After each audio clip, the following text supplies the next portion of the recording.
بسم اللہ الرحمن الرحیم، اللہم صلی علی محمد وعلی آل محمد۔ ویلکم ٹو دا شو۔ صاحبوں، کل ہمارے ایک دوست، بڑے پرانے دوست ہیں، وہ پاکستان میں جرنلزم پڑھاتے ہیں، ان کا فون آیا اور وہ کافی ناراض بھی ہوئے۔ ان کا کہنا یہ تھا کہ تمہارا پروگرام ہمارے کچھ اسٹوڈنٹس بھی دیکھتے ہیں، کچھ ساتھی، اور میں بھی اب دیکھنے لگا ہوں، لیکن میں یہ سمجھتا ہوں کہ تم پروگرام کو، ٹاپکس جو تم ڈسکس کرتے ہو، اس کو اکیڈمیا کے لینس سے زیادہ دیکھو۔ تو میں نے ان سے کہا دیکھو، بات یہ ہے کہ لوگ انٹرٹینمنٹ چاہتے ہیں، چاہے نیوز ہو، ویوز ہو، کچھ بھی ہو، ایک بات۔ دوسری بات یہ کہ لوگوں کے پاس جو ہے نا 10-15 منٹ سے زیادہ نہیں ہوتے کہ اس سے زیادہ وہ سن سکیں، پھر وہ بھاگ جاتے ہیں، پھر تو آپ کچھ بھی بات نہیں کرتے۔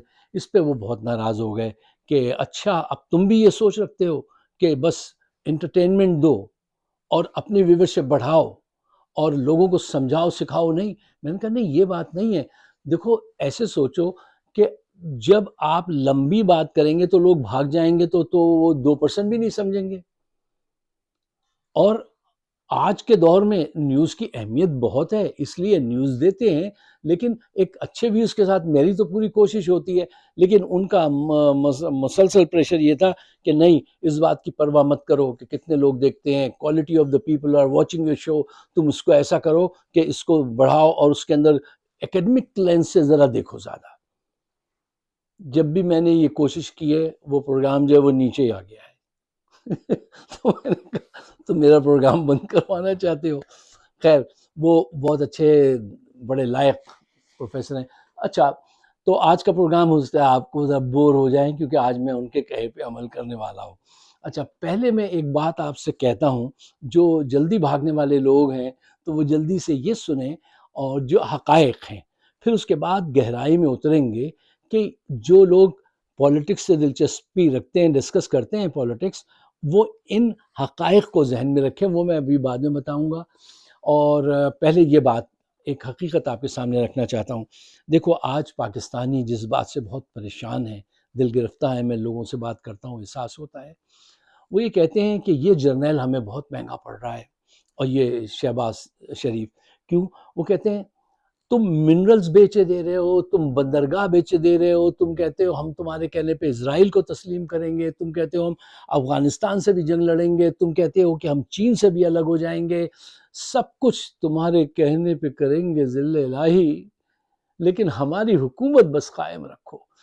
یہاں پہ ہے ایک نقطہ، وہ یہ ہے، عوام یہ کہتی ہے اگر تم یہ سب کچھ کر ہی رہے ہو تو کچھ عوام کے لیے بھی تو مانگ کے لاؤ، کچھ عوام کے لیے بھی تو کرو۔ نہ تو وہاں سے کوئی انویسٹر آ رہا ہے، نہ کوئی امید ہے، کوئی چکر نہیں ہے، تم صرف ایک کام کے لیے دوڑ دوڑ کے جا رہے ہو۔ عاصم منیر بھی اور شہباز چچا بھی، ہماری کرسی کو کچھ نہ ہونے دیجیے گا، ہمیں سپورٹ کرتے رہیے۔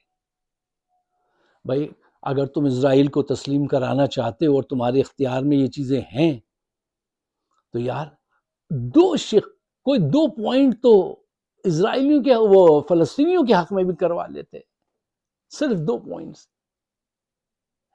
ان کی یہ حیثیت تک نہیں ہے کہ یہ وہاں پہ منہ کھول سکے، زبان کھول سکیں۔ ان سے آپ توقع رکھتے ہیں کہ یہ کچھ لائیں گے، یہ صرف اتنا ہی کر سکتے ہیں کہ آج شہنشاہ جہاں ٹرمپ صاحب جو ہیں، وہ بس ہماری حمایت کر دیں، ہمارے لیے تعریف کے 2 جملے کہہ دیں، 7 نسلیں یاد رکھیں گی کہ ہمیں امریکہ کے صدر نے یہ الفاظ کہے تھے۔ بس پاکستان رلتا ہے، رل جائے، تباہ ہوتا ہے، تباہ ہو جائے، ہمارا اقتدار قائم رہے، یہ پورا گیم یہ ہے۔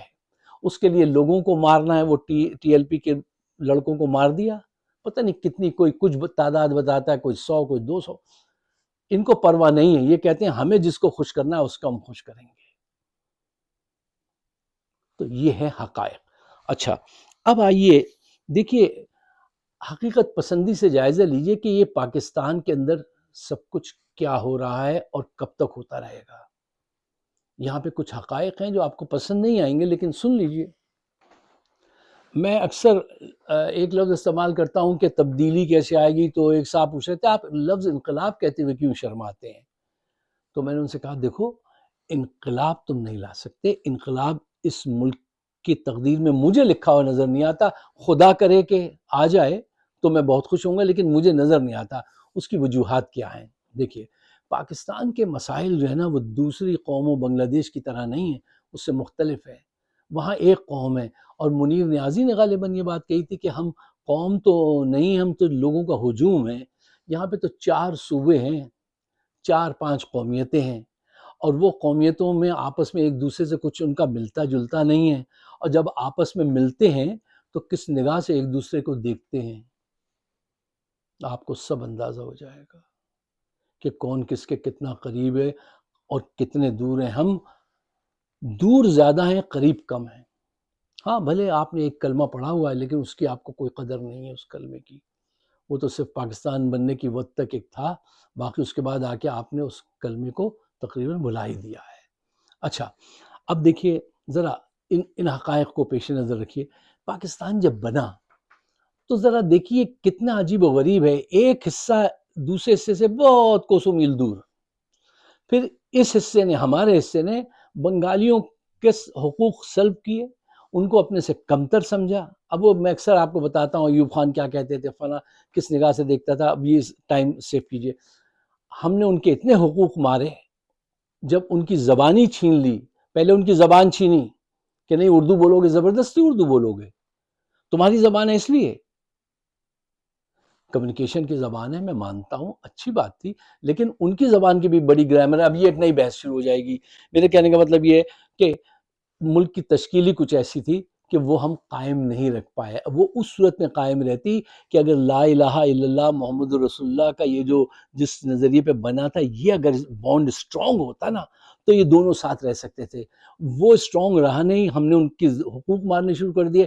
جب یہ اسٹرانگ نہیں رہتا نا، یہ رشتہ، وہ جو پی ٹی آئی والے لگاتے ہیں میرا تیرا رشتہ کیا لا الہ الا اللہ، اگر اس نعرے پہ قائم رہو گے تو دوسرے کا حق نہیں مارو گے، اور اس نعرے سے دور ہو جاؤ گے تو حق مارو گے. حق جب مارو گے تو کیا حاصل ہوگا؟ وہ ملک الگ ہو گیا. اچھا، اب جو باقی ماندہ ہے، ٹائم سیو کرنے کے لیے میں کوئک ذرا فاسٹ فارورڈ بٹن دباتا ہوں. دیکھیے، رقبے کے لحاظ سے یہ فیکٹس ہیں، برا مت مانیے، لیکن سنیے. رقبے کے لحاظ سے جو سب سے بڑا ملک صوبہ ہے وہ بلوچستان ہے. آبادی کے لحاظ سے جو سب سے بڑا صوبہ ہے وہ پنجاب ہے. ریسورسز کے حساب سے جو سب سے رچ صوبہ ہے وہ بلوچستان ہے.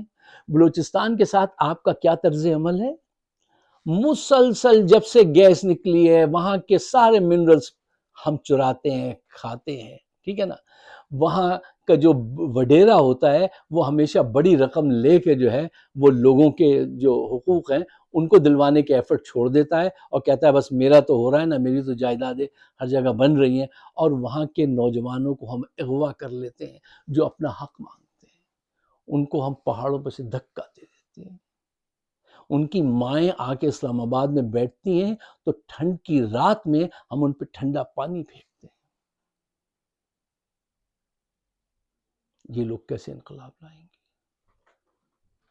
اچھا، اب آئیے آپ سندھ کی طرف. سندھ آج تک ذہنی طور سے وڈیرا شاہی کے انڈر میں ہی ہے. وہ ایک پارٹی ہے، وہ کھائے جا رہی ہے. اور سندھ کی نیچر میں ایک چیز ہے، اگر کوئی ایک دفعہ تھوڑا سا بھی احسان کر دے نا تو سندھی ساری زندگی سائیں میں آپ کا غلام ہوں بابا، ساری زندگی اس میں گزار دیتا ہے. اس کو اپنی غلامی کی زنجیروں سے اتنا پیار ہوتا ہے کہ وہ اس کے اندر وہ جراثیمی نہیں ہے انقلاب لانے والے، وہ نہیں لا سکتے. پنجاب میں آ جائیے. پنجاب جو بہت بڑا صوبہ، بہت خوبصورت لوگ، بہت دلدار لوگ، اپنے حق سے وڈرا ہو جانے والے لوگ، ایسا پیسہ بے دریغ ہر اچھے کام کے لیے اپنا پیسہ حاضر کر دیتے ہیں. میں یہاں پہ فنڈ ریزنگ کرتا ہوں، جو پاکستانیوں میں سب سے زیادہ پیسہ دیتے ہیں فنڈ ریزنگ میں ان 5 قومیتوں میں، وہ میں نے دیکھا ہے پنجابی ہوتے ہیں. نہ سندھی، نہ پٹھان، نہ کوئی، یا پھر وہ یہ میمن ہوتے ہیں. سب سے زیادہ پنجاب. اچھا، یہ پاکستان کی محبت میں اپنا ایک بازو بھی کٹوا لیں گے، لیکن ووٹ بھی دے دیں گے، لیکن انقلابی سوچ جو ہے وہ ان کے اندر موجود نہیں ہے کیا ان میں قوت کی کمی ہے؟ نہیں، صحت تندرستی قوت بہت ہے، لیکن ان کی قوت جو ہے نا وہ مٹی میں وہ لنگوٹ کس کر کوڈی وہ جو کبڈی لڑتے ہیں، قوت وہاں تک لگتی ہے۔ انقلاب لانے کے لیے جو قوت چاہیے ہوتی ہے وہ کشتی لڑنے والی قوت سے الگ ہوتی ہے، وہ ذہنی زرخیز چاہیے اس کے لیے یہ نہیں تیار ہوتے ہیں، اور جب تک یہ تیار نہیں ہوں گے کوئی انقلاب نہیں آ سکتا۔ یہاں کی بیوروکریسی جو ہے، جو یہاں کی ایلیٹ کلاس ہے، وہ پاکستان سے اتنی مرات اٹھا رہی ہے کہ تینوں صوبوں کو آپ ملا لیں تو وہاں کے لوگ اتنا نہیں لوٹ کھسوٹ کرتے جتنی پنجابی بیوروکریسی کرتی ہے، پنجابی جرنیل کرتے ہیں۔ جی حقائق ہیں، برا مت مانیے گا۔ اچھا، پھر نیشنل اسمبلی میں پنجاب کی اتنی سیٹیں ہیں کہ تینوں صوبوں کو اگر ملا لیں تو اس کے برابر یا ایک آدھ زیادہ قوت ان کے پاس ہے۔ ان کے پاس وہ جذبہ نہیں ہے انقلاب لانے والا، یہ اس کے لیے تیار نہیں ہے۔ اب آئیے آپ کے پی کی طرف دیکھو، فیکٹس جو ہے نا آپ اس کو ڈینائی کر سکتے ہیں بٹ دے ول ریمین، وہ رہتے ہیں جہاں ہیں۔ دیکھو کے پی جو ہے، ان کی تاریخ، ان کا کلچر دیکھیے آپ۔ اب میں نے کہا تھا پنجاب کا کلچر ہمدردی ہے، محبت ہے، خوبصورتی ہے، طاقت ہے، عشق و محبت ہے، سریلی بانسری ہے، ٹھیک ہے نا، ہر چیز ہے، لیکن وہ جراثیم، وہ پوٹینشل نہیں انقلاب لانے والا۔ کے پی واحد صوبہ ہے، ان کا آپ کلچر دیکھ لیجئے، ان کی تاریخ دیکھ لیجئے۔ اگر کے پی پہ، سرحد پہ، صوبے پہ اگر کوئی آ کے حملہ آور ہو اور ان کو اپنا غلام بنانا چاہے تو پٹھان گھر سے گن لے کے نکلے گا اور اس وقت تک واپس نہیں جاتا جب تک کہ اس کو واپس نہ دھکیل دے۔ یہ واحد صوبہ ہے۔ اس کے علاوہ یہ انقلابی کیفیت کس میں ہے مجھے بتائیے؟ شاید کچھ بلوچوں میں ہے، سندھیوں میں ہے؟ نہیں۔ پنجاب جو سب سے بڑا صوبہ اس میں ہے؟ نہیں۔ تو یہاں انقلاب نہیں آئے گا۔ کیوں؟ بیوروکریسی جو ہے وہ کتنے بلین ڈالر ہر سال کھاتی ہے، وہ آنے دے گی۔ اب ایک حقیقت اور جانیے، جو صورتحال اس وقت ڈیولپ ہو گئی ہے، کے پی میں حکومت آ گئی ہے ایک ینگسٹر کی، نوجوانوں کی۔ اگر یہاں پر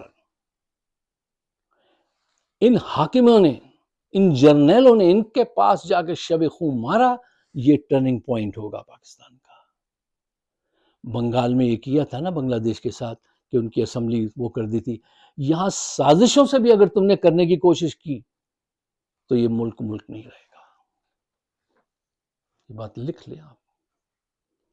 یہاں پہ ان کو ملے مولانا فضل الرحمان جیسے لوگ، بے شرم لوگ، وہاں پہنچ گئے، اپنے بھائی کو بھیجا کہ ان کے خلاف وہ رٹ لگواؤ کہ ہم نہیں مانتے اس وزیر اعلیٰ کو۔ اس کو ایک ووٹ بھی نہیں ملا۔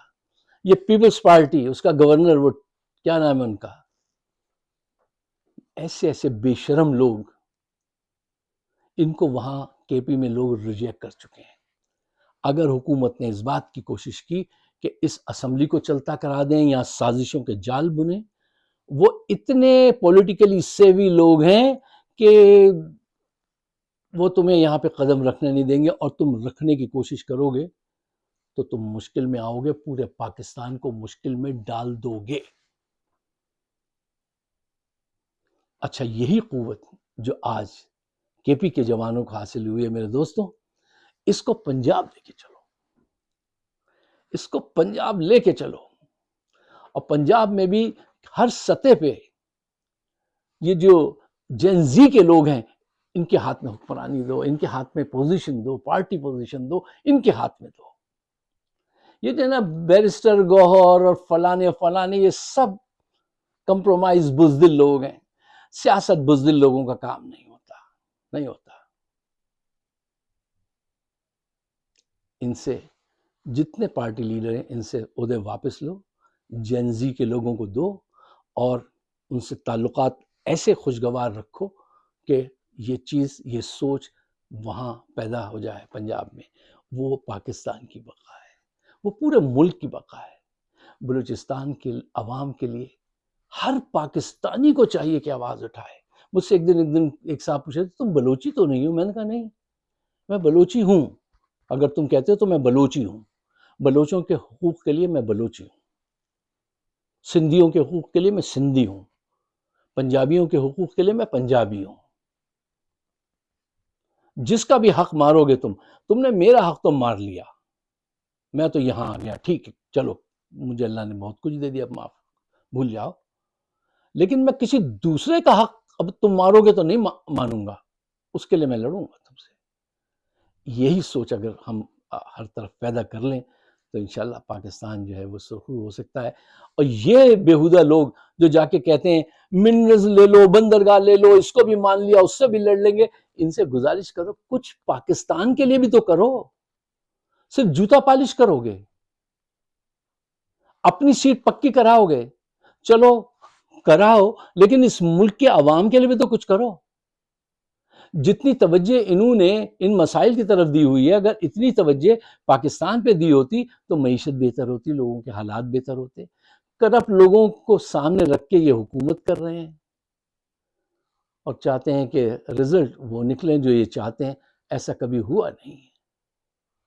اگر آپ میرے خیالات سے اتفاق کرتے ہیں تو اس کو شیئر ضرور کیجیے گا، ہمارا چینل بھی سبسکرائب کیجیے اور مجھے اپنے خیالات سے ضرور نوازیے گا تاکہ ہم جان سکیں ہم کیا غلط کہہ رہے ہیں، کیا صحیح ہے.